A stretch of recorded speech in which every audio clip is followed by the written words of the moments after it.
साल से बीजेपी की सरकार है।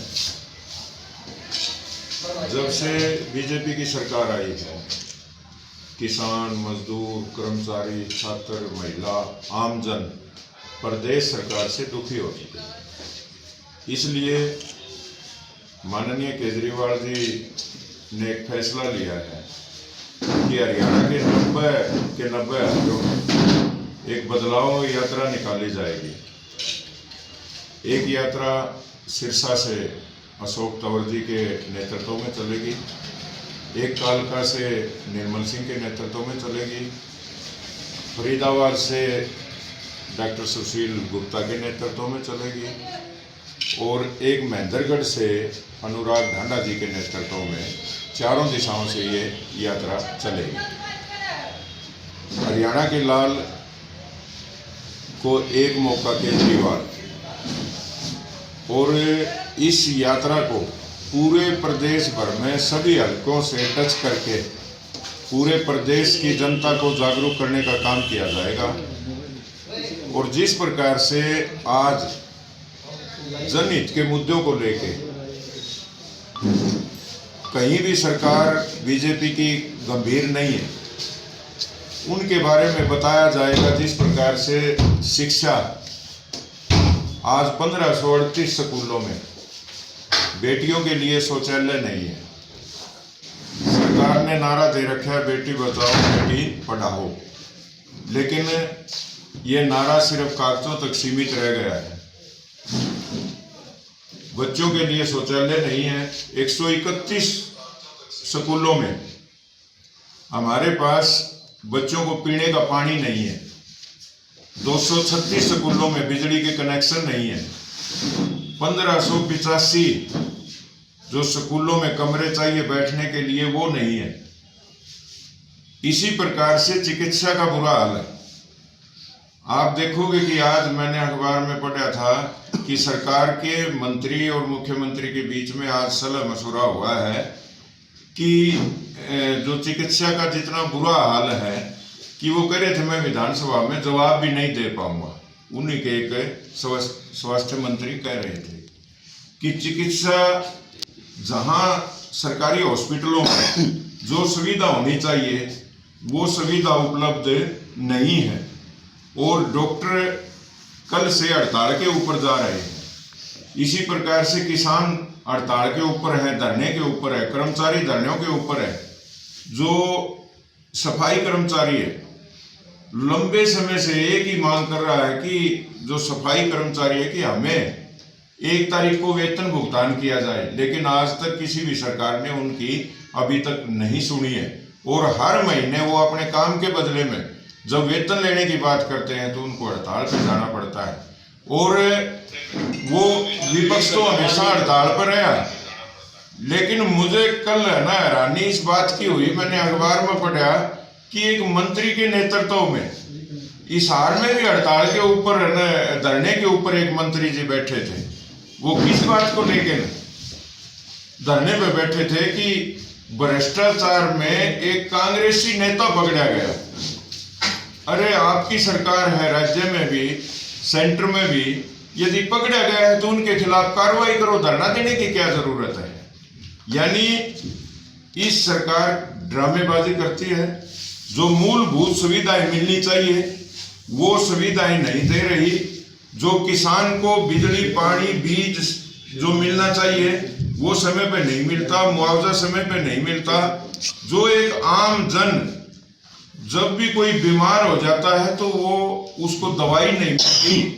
आज दिल्ली और पंजाब में 2 जगह आम आदमी पार्टी की सरकार है।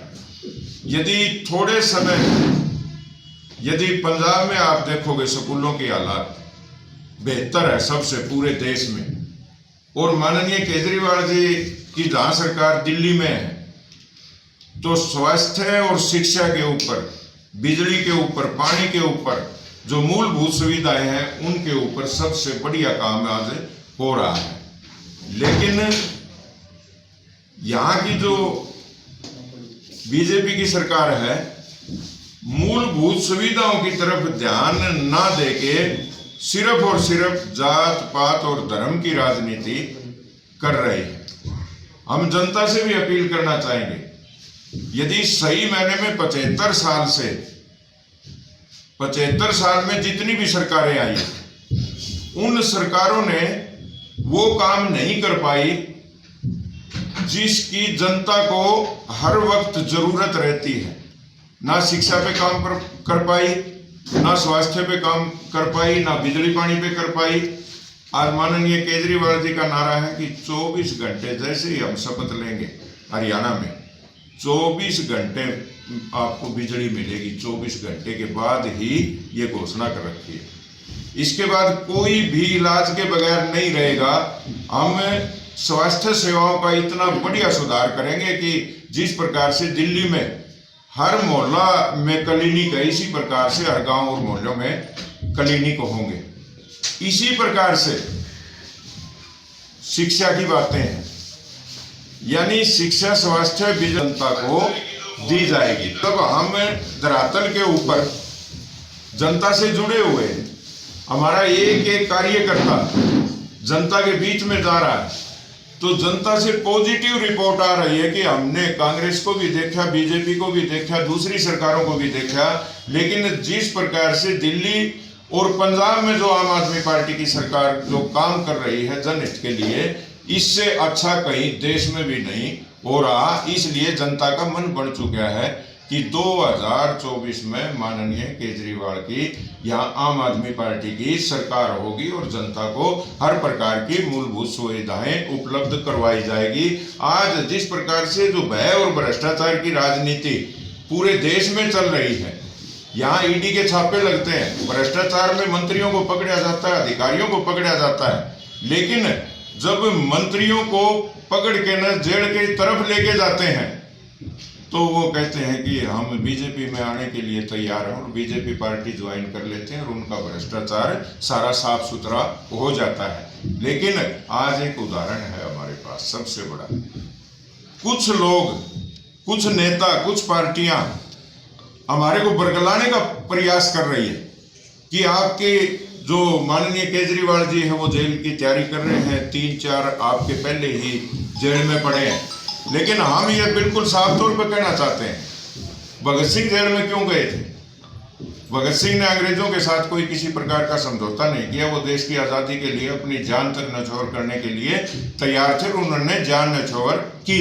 इसी प्रकार से हमारे जो 2 मंत्री और संजय सिंह जी जो जेल के अंदर है, वो कह रहे हैं कि हमारे ऊपर जो आरोप लगाए गए हैं वो बिल्कुल पूरी तरह से झूठे और उनकी आप किसी भी तरह से जांच की जाए। और माननीय सुप्रीम कोर्ट ने भी ये कह दिया कि इनको कितने दिन तक है ना अंदर रखा जा सकता है, लेकिन उन्होंने किसी पार्टी से इस प्रकार का समझौता नहीं किया कि हमारे को यहाँ से बाहर निकाल दो, बल्कि वो कह रहे हैं कि हम मर जाएंगे, मिट जाएंगे, हम भगत सिंह तो नहीं, लेकिन उनके रास्ते के ऊपर चल के इस देश को बर्बाद होने से बचाने का काम हमारी पार्टी आम आदमी पार्टी कर रही है।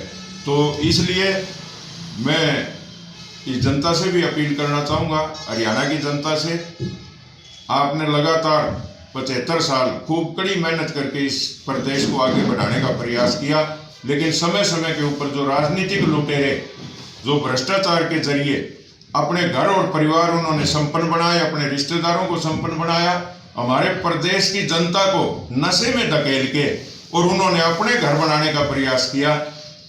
बहुत जल्दी यदि हरियाणा की जनता एक मौका माननीय केजरीवाल को दे देती है तो जिस प्रकार से पंजाब में नशा जड़ से खत्म कर दिया, लगे हुए हैं 400 से ज़्यादा जो नशा बेचने वाले लोग हैं वो अंदर हैं, भ्रष्टाचारी लोग अंदर हैं। इसी प्रकार से हरियाणा में भी माननीय केजरीवाल जी की सरकार आएगी तो नशा नाम की कोई चीज़ नहीं रहेगी और मूलभूत सुविधाओं का कोई टोटा नहीं रहेगा। किरमारा जी, जो यात्रा रहेगी, जो हरियाणा के कितने गांव शहर कवर करेगी यात्रा, क्या पैदल होगी या एक वाहनों के माध्यम से होगी, रथ के माध्यम से होगी, किस तरीके से होगी? हरियाणा के जो 90 के 90 हल्के हैं, 90 हल्के में हर गांव से ये यात्रा गुजरेगी और एक एक परिवार से हम मिलने का प्रयास करेंगे और हमारे जो छोटे से छोटे कार्यकर्ता और बड़े से बड़े नेता सारे इस में शामिल होंगे। जैसे जो यात्रा चलेगी फरीदाबाद से, उसका समापन जींद में होगा। जो सरसा से चलेगी उसका भिवानी में समापन होगा। जो कालका से चलेगी उसका समापन जी कहाँ का है, कालका वाली का। जो महेंद्रगढ़ से चलेगी उसका समापन भिवानी से होगा। यानी इसके बाद कोई एक बड़ी रैली करने का आगे जो भी प्रोग्राम होगा उसको हम आप लोगों के सामने बताएंगे। बाकी हमारा जो एक कार्यकर्ता है पूरे जोश खरोश में है। जो जनता है वो आम आदमी पार्टी की इंतज़ार कर रही है। 2024 में सरकार आम आदमी पार्टी की होगी और हमारा